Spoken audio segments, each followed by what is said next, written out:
Hi friends, ఇది ఒక దాదాపు 15 సంవత్సరాల క్రితం రాసిన ఒక చిన్న కవిత. సో అప్పటికి ఇప్పటికి సమాజం కరెక్ట్ యాప్ట్ అవుతుందని ఒకసారి ఎందుకో చూసి గుర్తొచ్చి చదువుతున్నాను. ఏమైనా మిస్టేక్స్ ఉన్నా, సజెషన్స్ ఉన్నా కొంచెం కామెంట్ రూపంలో తెలియజేయండి, ఇంప్రూవ్ చేసుకుంటాను. నేను ఎవరిని? ఈ భూమిపైకి వచ్చిన ఒక చిన్న డ్రామా యాక్టర్ను.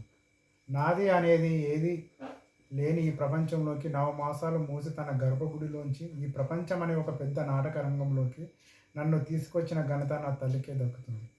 ఏది చెడో ఏది మంచో తెలియని ఈ నాటకంలో నాకు ఒక చిన్న పాత్రను పోషించమని పంపిన ఆ సృష్టికర్తకు నేను నా హృదయపూర్వక నమస్సుమాంజలి తెలుపుతున్నాను.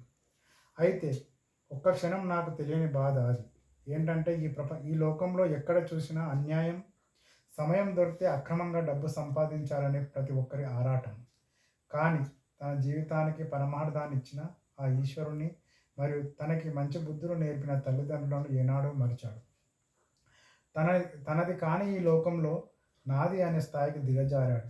కానీ ఏదో ఒకరోజు తన జీవితం అంతమయ్యే సమయానికి ఆఖరి క్షణంలో తనకి తాను తెలుసుకుంటాడు, ఇక నా పాత్ర ముగిసిపోయిందని. అప్పుడు పశ్చాత్తాప పడతాడు. కానీ ఏం లాభం? జీవితం అనే ఓడ వెళ్ళిపోయిన తర్వాత ప్రయాణికుడు వచ్చినా ఏం లాభం ఏంటి?